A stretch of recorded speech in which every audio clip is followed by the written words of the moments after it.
Hello, it's Paul here from paulhobrough.com, and we're talking about the hip. Now this is a recorded session, so it's not strictly speaking a webinar, but you can put your comments on this below. So let's just consider what we're looking at with hip osteoarthritis. So here we have a model, the skeleton, and we want to try and get our shockwave into this bony area here, and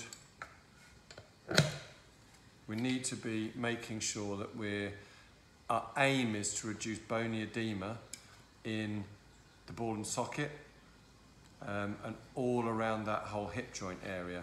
Now, we've got the capsule, we've got the tendon and ligament attachments on there, and we need to be trying to bathe the whole area with shockwave. So, my question is, if that's our aim, then what are we going to achieve with a radial device? Well, first of all, here we've got the gold end, which is actually quite tender, but there's lots of flesh to get to the hip around the structures there.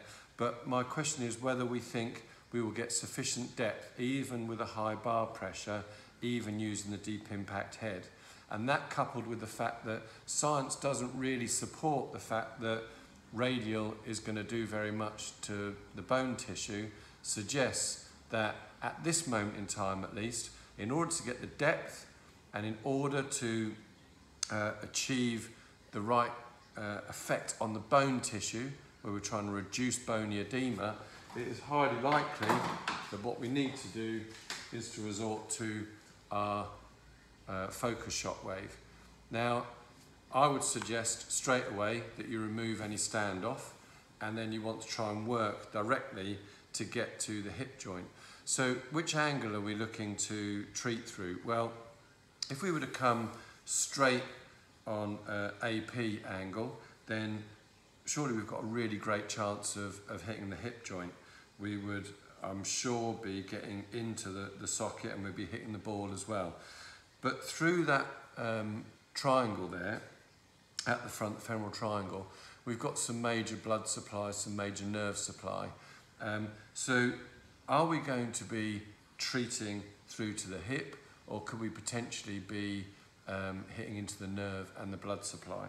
So it's my suggestion that you come in via the tensor fasciae lata muscle, the TFL, and actually angle it into the tissues there.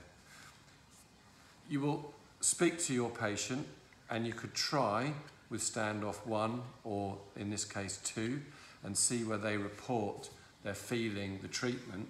But in most cases, unless you've got a very, very skinny, underweight person, or perhaps a distance runner, you are almost certainly going to need to go with no standoff to get the relevant depth. Now, what kind of protocol would we be looking at?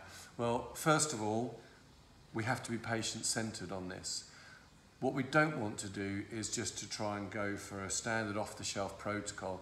We want to be using something which is hitting the tissues. Your patients will be very, very good at telling you that you're on the spot. If they can't cope with the discomfort of coming through TFL, then why not try going through the glute tissue? Yeah, so go through glute medius, glute minimus, directly onto the posterior angle. In fact, a really robust protocol would be to work laterally through that TFL on the sort of anterior lateral aspect, and then coming posteriorly through glute medius. And I think that would be a really, really good way of achieving possibly 2,000 to even 3,000 shocks at a energy flux density that your patients feel they can cope with, so up to about 4 or 5 out of 10.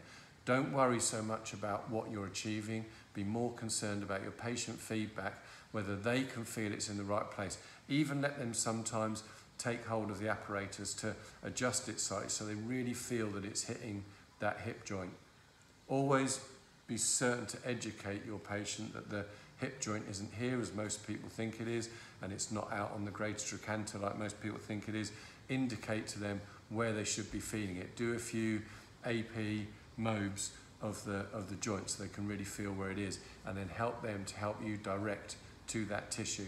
2,000 to 3,000 shocks an energy flux density that matches their 4 or 5 out of 10 VAS pain scale, and do that once a week for 6 weeks.